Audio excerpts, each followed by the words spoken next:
Welcome back again to Startup Frequency, sponsored by the Nairobi Podcast Studio. My name is Mastaki, and today we are at the Nairobi Podcast Summit. Our main goal here was to have conversations with startup founders to understand the history behind the numbers.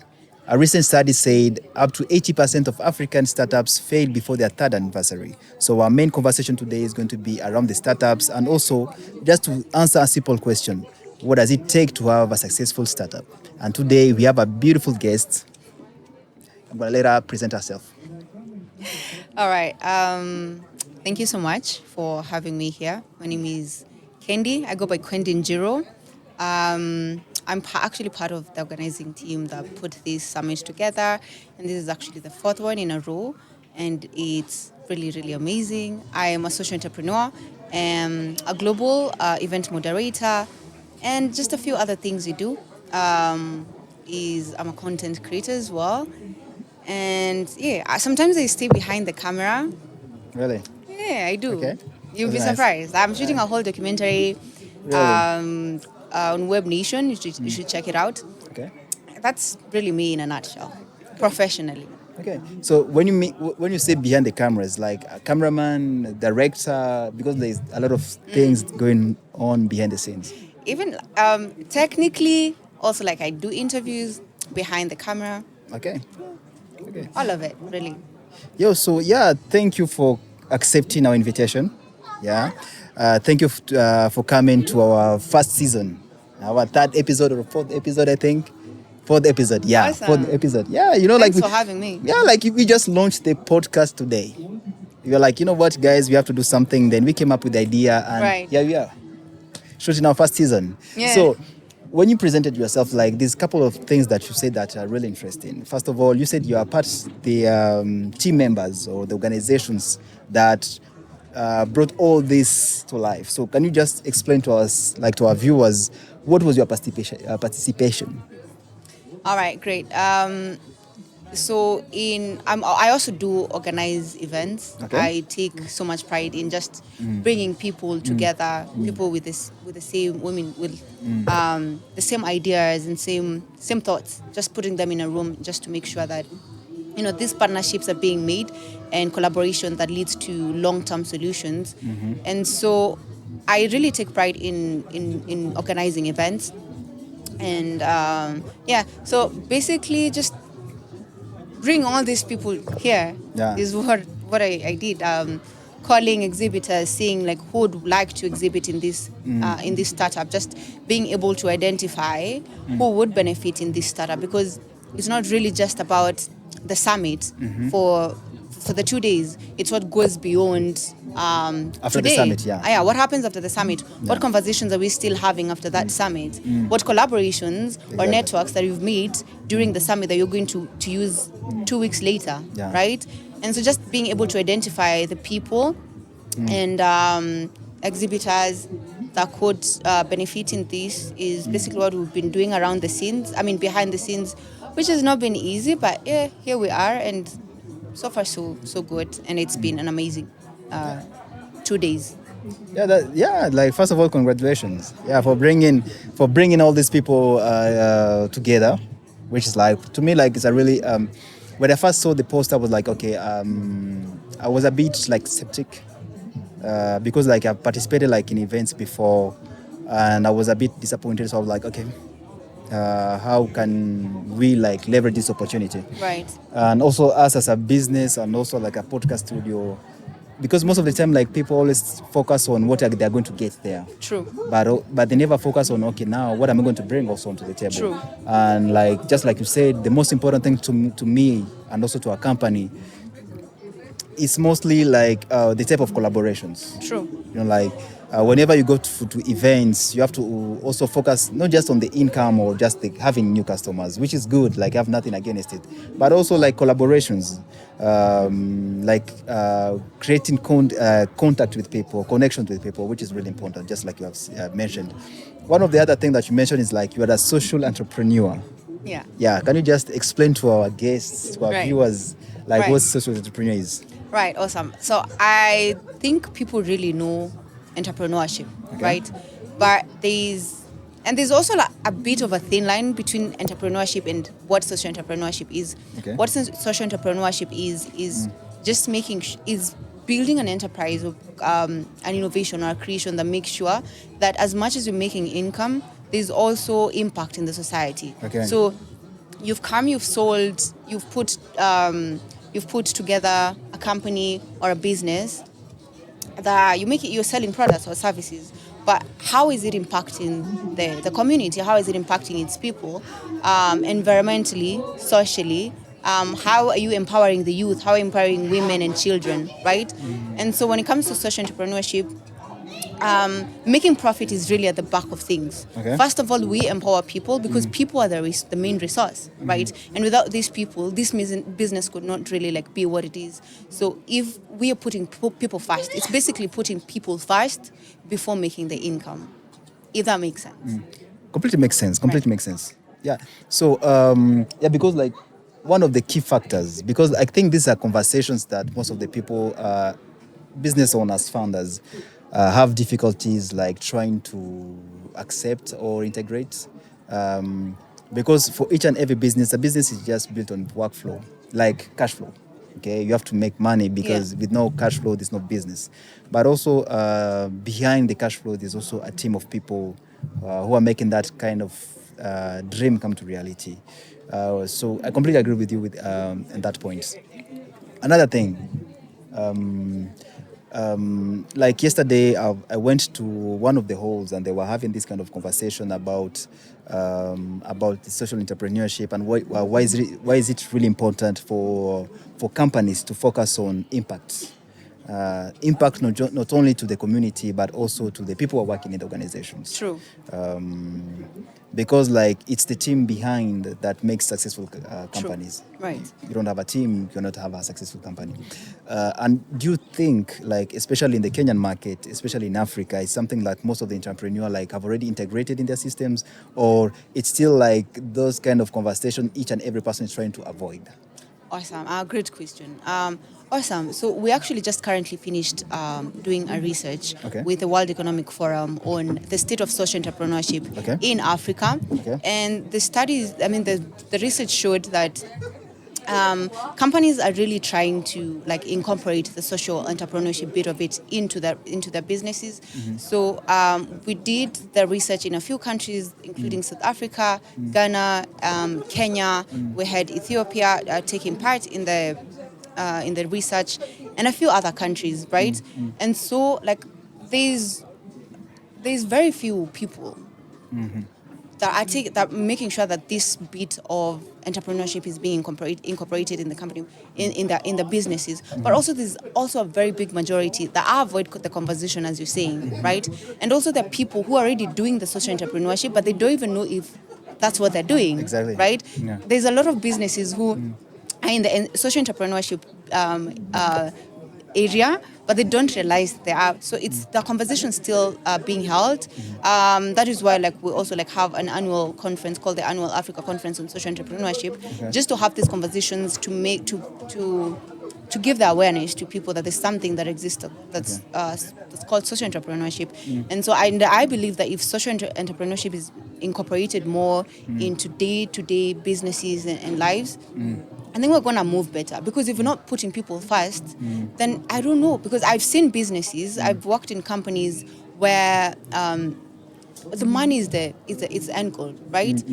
You treat your staff members or the team members poorly, right?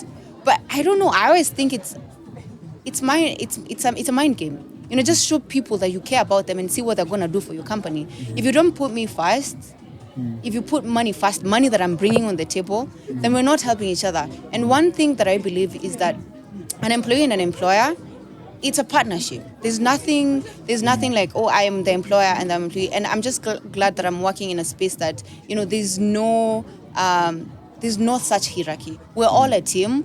You get to become a team member. So like you get to be in the same room with the CEO. You get to like, you know, there's an open door policy. You get to get in a room whenever you want. You can ask questions. So it's a collaboration and it's a partnership. When you show people that you are partnering with them, because this thing of making people like being the boss, I don't think it works for people. I don't know why employers haven't realized that yet. But just making sure that you're partnering with your employees instead of like being their boss, it works better and it gives more results for sure. So if social entrepreneurship is incorporated in businesses, I think it's gonna now make a lot of sense also in making sure that people even feel comfortable in their working environment, which is it's the biggest motivation to be able to contribute meaningfully to a team. Yeah. That's really interesting. And just to add on that, I think now it's being called a Gen Z thing. It's a Gen Z thing that we do not want what does not work for us. But just being able to know what works and what does not work for you, it's not being rude and it's not being mean. And I'm not speaking from an entitled place of point. Okay. We just really have to open our eyes and see that the team members really contribute. I mean, we contribute more than half of what the company has, right? Exactly. And so if you don't treat me as a partner, I don't know, it's just not fair, right? And so it's really high time, and I understand there is also like a number of Gen Zs who are like using this not in a very good way, but a number of us also just really want to feel welcomed in a workspace, to just feel like our values and voices are heard, right? Yeah, right. Yeah, first, I think this is a very interesting, first of all, conversation. Yeah. Social entrepreneurship. And I think it's a conversation that has to, at a particular moment, like even in the Kenyan industry, in the Kenyan market, it's a conversation that business owners, founders, and funders, like, they have to have that kind of conversation. Because on one hand, like certain business owners, they might think, these guys are taking advantage of the system. And like, if I install this kind of system, then they're not going to be productive. Then on the other hand, on the other side, people have a feeling like, okay, for me to be productive, you have to also take care of me for me to take care of the business. Yeah. And that's where like most of the quarrels, the conflicts in the conversation arises. But end to end, this is the kind of conversation that we need to have in the industry. True. So another thing, because most of the time, these kind of conversations, you have them like on different like on a particular level of companies. For instance, on the big companies, that's when you can say, like we have social entrepreneurship. We try to bring like 10-year, like badminton every Thursday. We have like, social Thursdays on during the week for the team. But for a small business owner, I think most of the people are afraid of the fact that, okay, I don't have money to fund that. You say, like, it's easy for instance, like Google to have that kind of like environment, kind of policy.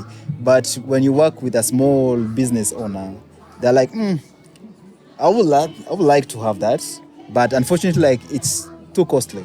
So what do you think about that? Like, is it costly to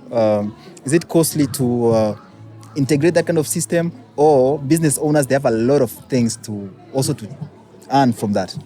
Right. Oh, awesome. That's a great question. So, is it expensive to incorporate, that kind of way of working in small businesses? It is, and I don't think it's really just about money. Just being able to treat someone with respect, just being able to, just the human decency. It's what most Kenyan and African employers lack. Human decency. Human decency.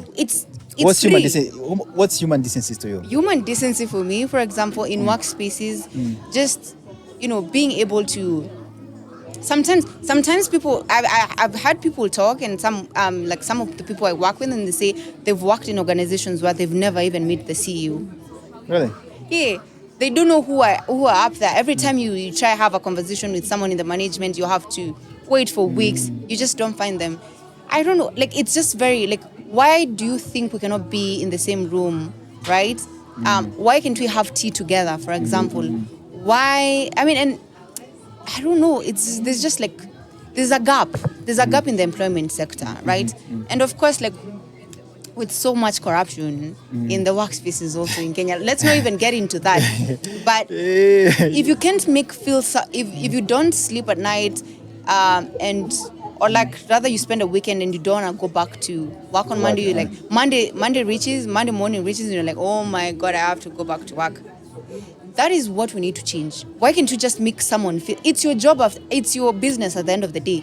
For example, if it's a private business, it's your business. So you want someone to want to go to your work, to your job and make money for you. So if I wake up one day and say, I don't feel like going to work today, so I already have a bad mindset. I'm just really gonna sit in my desk, probably do nothing. But if I am motivated to go to work, if for example there's an incentive to help me grow, and the problem is most of these employers in the workspaces, they're not leaders, right? They're just bosses. But as a leader, you have to see to it that whoever you're bringing into the team is growing. You can witness people who have worked in the same positions for 30 years, for 40 years, 20, even 10 years, even 5 years is allowed to sit in the same place and get the same salary. So if you're not ensuring that your employees are growing, then you're not leading an organization, because they are afraid that, you know what, I'm gonna empower you. You're going to get to a place where you're gonna be better, leave this company or go start your own. And it's a poor mindset. Let me tell you, it's a bad attitude these employers have. Just empower someone. You never know. But they just want you to sit in their offices for years and years with no empowerment, no even moving to the next position. I think it's wrong. And that is the kind of leadership I think people need to say no to. If you are in the same position, you're sitting in the same position for years, you're not moving, you've been asking for, at least, okay, I'm not saying that do not work for it and go ask for it, but then you feel like you're sitting in the same space for a long time and you're not growing, it's not a good space for you. Exactly. But then also employees, as people who are employed also, we're not doing the part of speaking up. It's now become a pattern, because I know if you leave as an employer, I know if you leave, you leave. I don't care. There's a million people waiting for jobs. Same job, yeah. So now for us, like, not being ready for that change is also a problem. Just being able to take that risk and say enough is enough and I'm not going to take this anymore. Yeah. I think like that's really interesting. You've talked about leadership, like in the working spaces, but also growth, because one of the most important thing, even for bosses, like the transition between being a boss and a leader, instead of just focusing on the income, but also you have to make the people who are making that income grow with you, because even as a small company, as the company grows, also the people who are around have to grow with the company.